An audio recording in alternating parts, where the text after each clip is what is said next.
Muterevu osibyo tya munaffe ali ku Bukedde TV ey'omuntu wa bulijjo ku lunaku luno ng'ennaku z'omwezi 23 omwezi guno ogw'e12 omwaka 2020 ebula olunaku lumu olw'oka okutuuka ku mazaalibwa oba olunaku olwa Ssekukulu abangi lwe beesunze. Kwaniriza nnyo mu mawulire agabuutikidde nze Ismail Nsubuga ndiwo ne mulungi mebo okutuusaako ag'akawungeezi kano katulabe ebikulu ebikulembedde aga leero tukomyewo nago mbujjuvu tovaawo.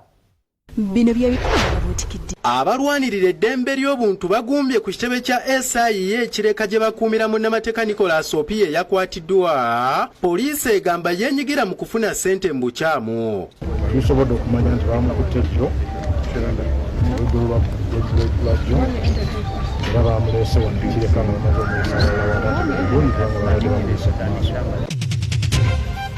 Gavumenti efulumiza ensimbi z'emyogo obumbi 14 nga ze zigenda obutereevu ku disitulikiti ezazisaba. Twakagaba biliyoni 14 ne miliyoni 7. Twakagabira SACCOs 2,880. Omusumba Zziwa awadde obubaka bwa Ssekukulu obw'abeepisikoopi bonna asabye abantu okubunyisa enjiri ey'emirembe. Tusabira abo bonna abaatuusibwako ebisago kati nga bali mu malwaliro oba ewaabwe mu maka, Omukama bayamba okussuuka.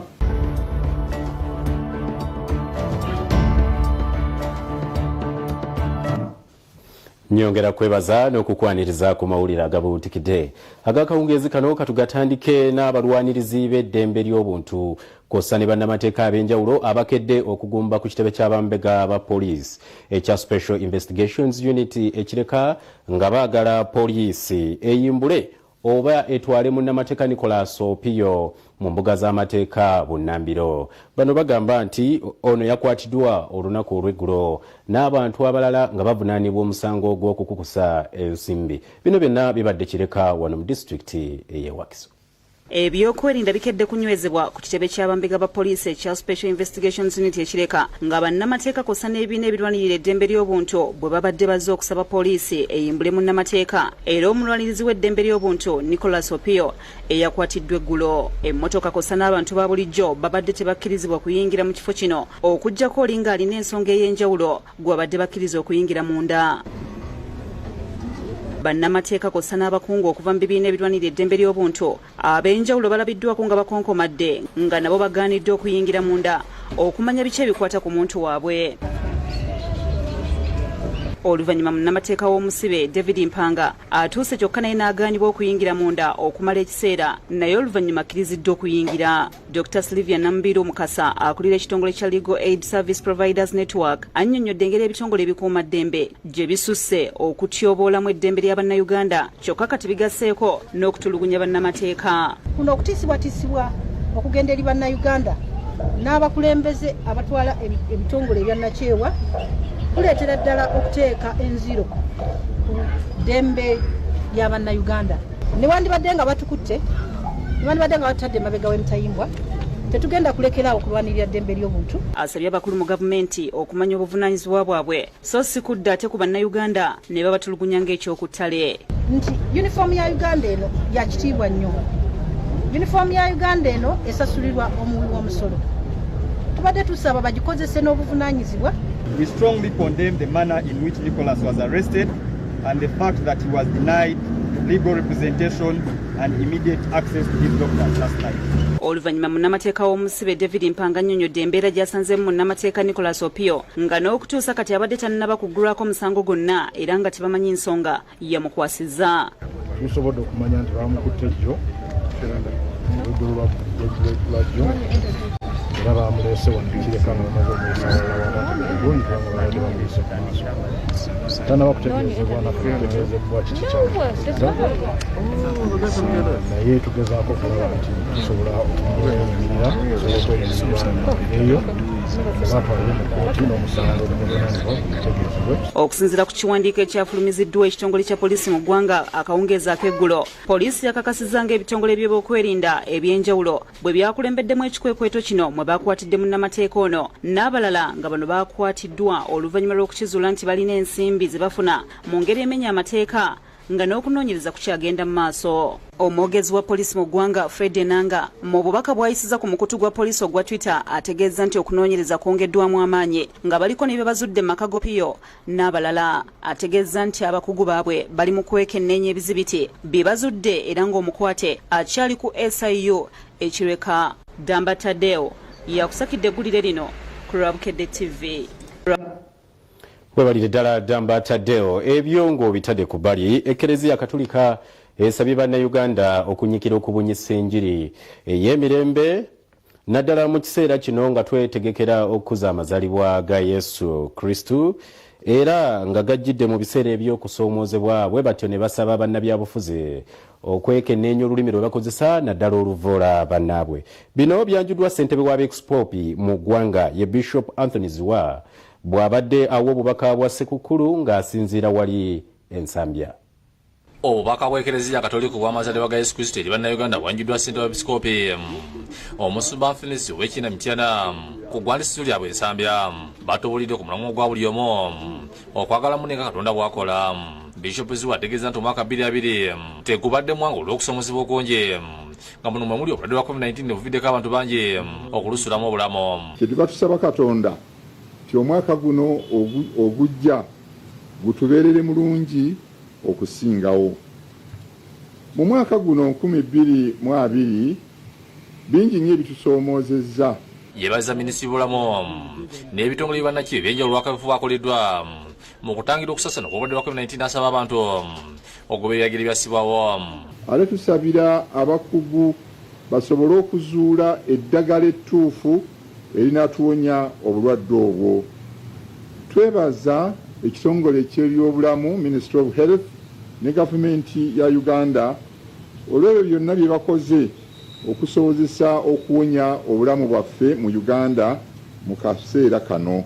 Mbaka bwe Bishop Zziwa yenyamidde olw'ebikola eby'obukambwe ebyoleseddwa mu biseera bya kampeyini omuli abakuumaddembe okutulugunya okutyobolera emirembe n'asaba obw'emirembe okwetoolera eggwanga.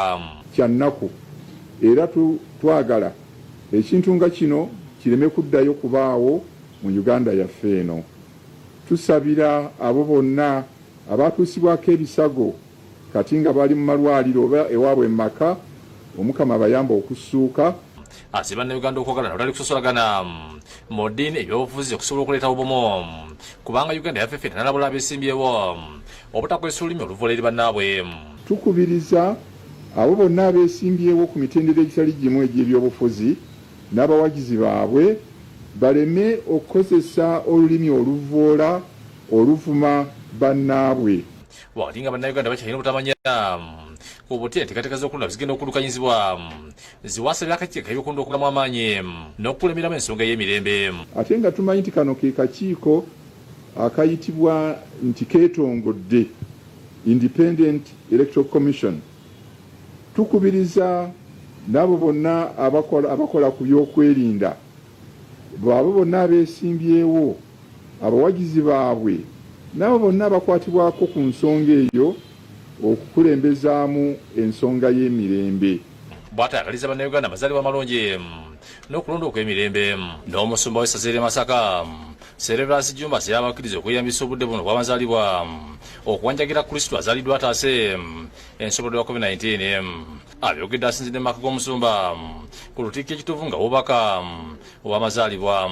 Tuyingidde mu ssanyu ly'amazaalibwa g'omwaka guno nga tukyafundiriziddwa ssenyiga ono omukambwe wa COVID-19. Awo nno ndowooza kye kimu era nga tuteekwa buteekwa okukisoosowaza tukyetikke nga ekirabo kye tutwalira omwana mu kisibo e Beeterehemu. Disane Mutyaba nejja sitabwanike bakusakidde eggulu eno Lwabukedde TV.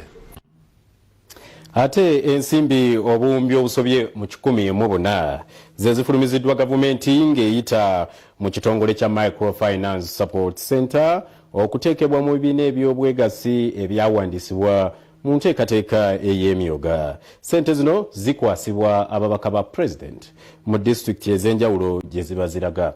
Bano balabudde abakolokota enteekateeka za gavumenti ez'enjawulo naddala ab'oludda oluvuganya gavumenti nga n'eno babadde bagitandiseko.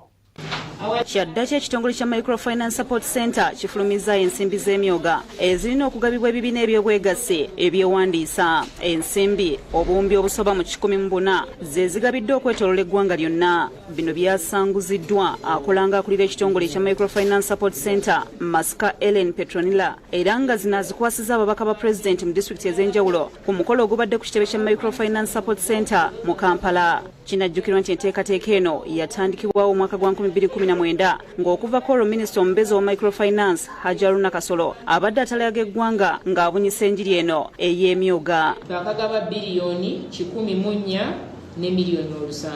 Twakagabira SACCOs 2,880 SACCOs sofa ezakafuna zino ssente.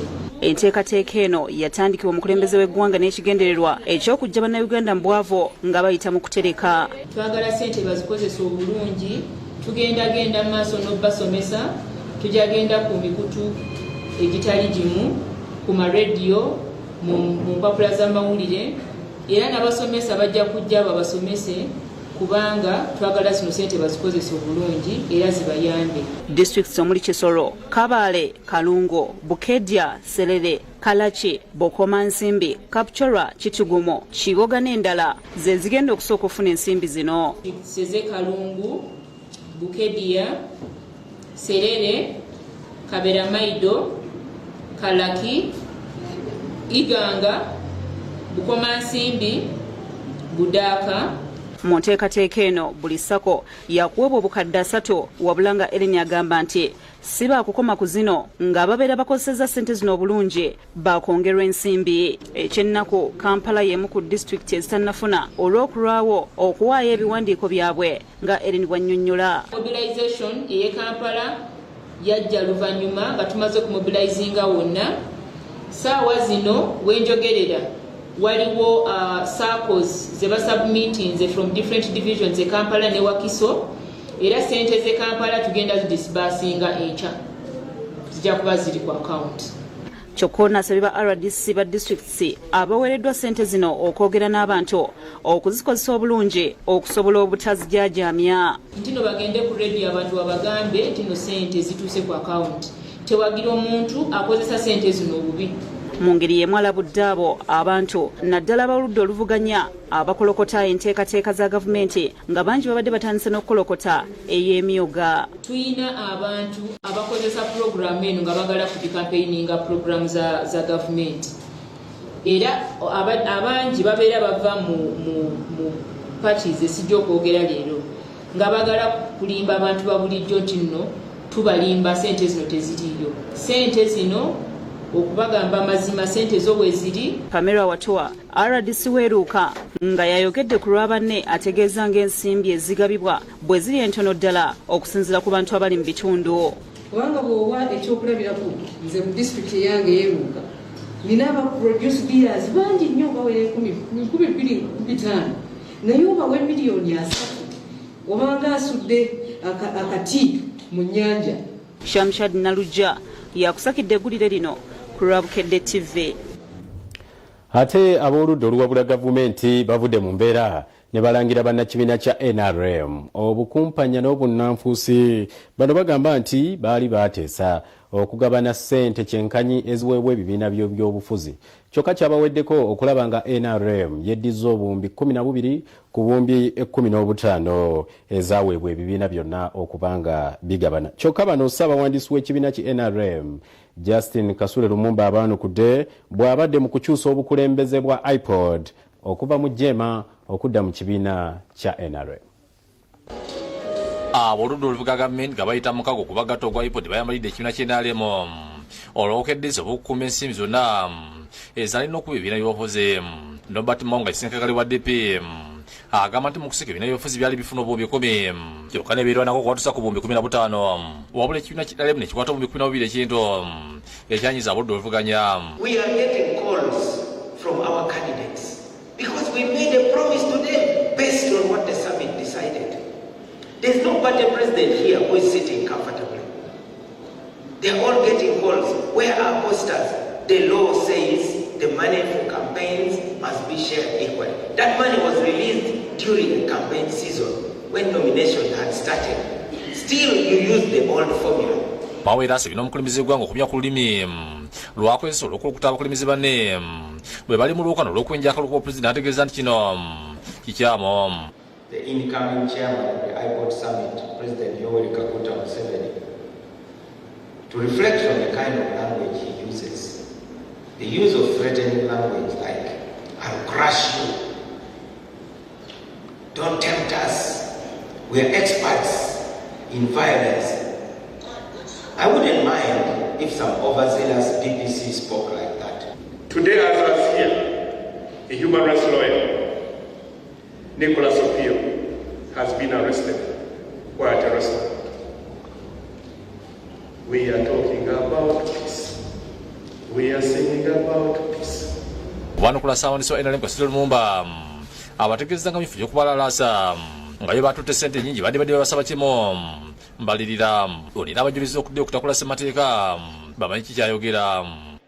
Kiva ku namba ey'abantu ababaka be mulina mu kibiina mu parliament. Jabanenya olwa president kubekolokota Lumumba sibina abodu gavumenti okomya nimizabe kubanga ng'abakulembeze beetaaga okwegatta n'okubeera bomo abasebe bakulirirwamu okusobola okumalawo obweggungo olw'omugonga n'abajjukise ne ku bulwadde bwa COVID-19. Tukozesa olulimi olutatyoboola, tukozesa olulimi oluwa buli omu ekitiibwa, tukozesa olulimi olutaleeta butabanguko mu Uganda. Ffenna twagala okubeera mu Uganda. Owabajjema basabye ssentebe kinnakinaalemu okusesera mu kuvujirira ebibiina eby'enjawulo ebivuganya basabye n'enalemu okukola ku nsonga enkulu zibaleese nga tezikoleddwa kuzimalirizibwe. We call upon government to take the lead in doing all those things that are evidently in the best interest of our country.